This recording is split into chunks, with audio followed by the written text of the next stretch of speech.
Good morning, ladies and gentlemen.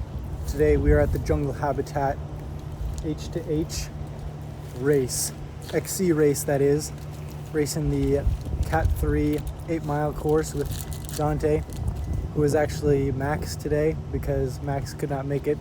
So it was a pretty interesting course. It's like an abandoned safari place, and I've never been here before. Neither is Max. And got the hardtail, and Dante's on the Blur TR.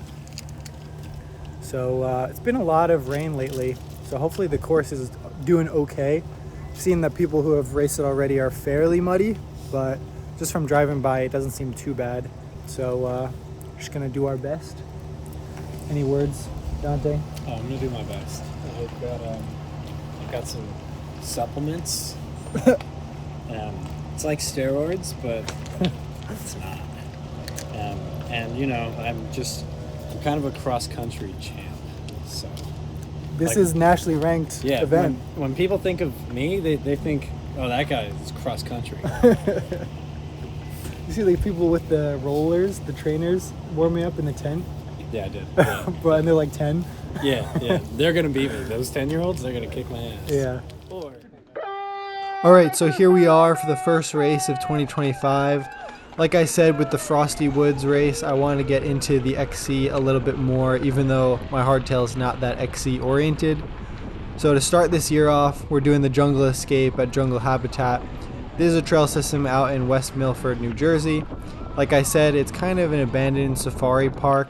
There are some hints that it's been used for something else, but the course that we rode didn't really traverse through parts that were like, oh yeah, this is definitely a zoo. Nonetheless, it was an insanely rocky course. I was kind of blown away by how technical it was. We had a lot of rain recently, and we were the later group to go, so there was a lot of moist dirt on the rocks already, making these climbs a bit more tricky than usual. And the rocks here were much pointier. Ringwood, I felt like the rocks were a little bit more friendly, and Ringwood actually had uphills with notable downhills. This place, it just felt like you were climbing or traversing the whole time. Once again though, my friend Dante went out a bit too hard and ended up blowing himself up a bit too much, and actually blowing some chunks of Trader Joe's sushi on the trail. So I apologize to any trail maintainers out there, but Dante had it coming. He pushed a little too hard, and so we kind of made our way up the pack, and there were only 6 guys in our 19 to 39 age group, and I think one of them flatted pretty early on, so he got a DNF. But as we get to this really technical climb, I heard that this is actually supposed to be a good descent, and they had us climb this thing. And the first time when we were all filing in a row, some people were clipping in and out, and it was a little tricky to follow. So a lot of stopping and going. But I'm showing my second lap where I was able to complete this climb without dabbing, which I was super proud of. And it took a lot of energy, but I kept it steady, focused on my line choice, and didn't try and blow up too much, because even after you get through the rockiest bit, you're still climbing a bit more. So in the beginning, I started 5th out of 6 guys, following Dante into the woods. And I didn't really study this course too much. I've never ridden here before, but I thought I would implement a similar strategy to what I did at Frosty Woods, where I stayed probably in the back 2/3, figured out how strong were people riding, how technical was the course, how difficult was the traversing portions, how difficult were the climbs going to be. And then with this, since I knew we have a second lap, I knew I didn't need to blow myself up unnecessarily, burn a match on something, and then, oh, there's another climb after that, and now you're spent.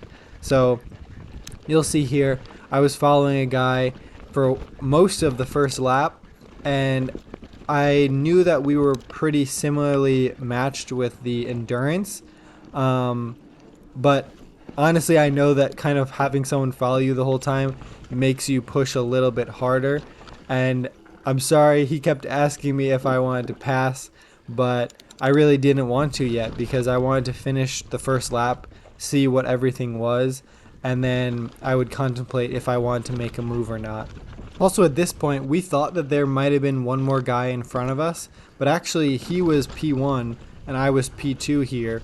And I was really hoping that there'd be a more substantial descent where I could decide to put in more of an effort, because I feel like my bike is more suitable to that. I didn't think I could necessarily outclimb this guy. He had a very nice XC bike, but there really wasn't a substantial descent. So that was a little bit disappointing. I feel like the Ringwood course was a lot more fun because of that. There were multiple significant descents, I think. But there were still some cool rock rolls here and there, but they were very harsh. Still, it spiced up certain sections, and the climbing was just endless, brutal, and the slick conditions made it pretty tricky. And here we're just bombing down a little bit of the road, which got into some super muddy sections, unfortunately. But we made it through those all right, and we were still following this guy for the first lap.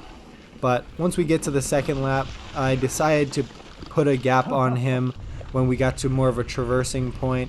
I still wasn't confident that I could outclimb him, so I waited for my chance, and then that kind of led into that climb that I showed at the beginning. And luckily I was able to clean it like I showed you, and I never saw him again.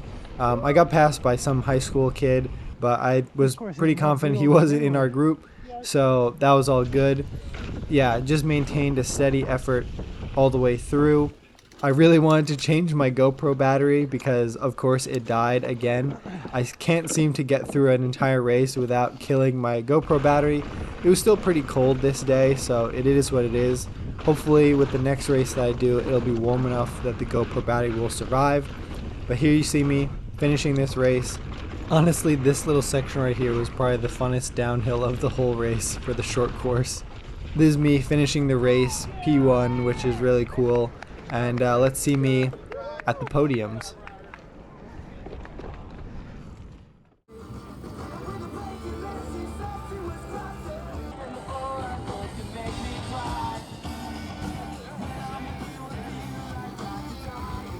Evan!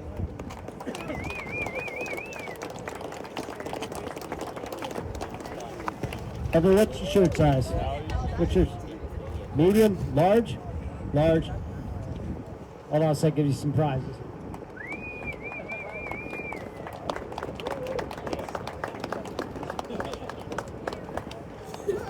Let's hear it for your 19 to 39. They're all from New York though, so there's no state champs there. But awesome job, guys. Congratulations, 19 to 39. Wow, all you guys are from New York. Thank you. All right. 40.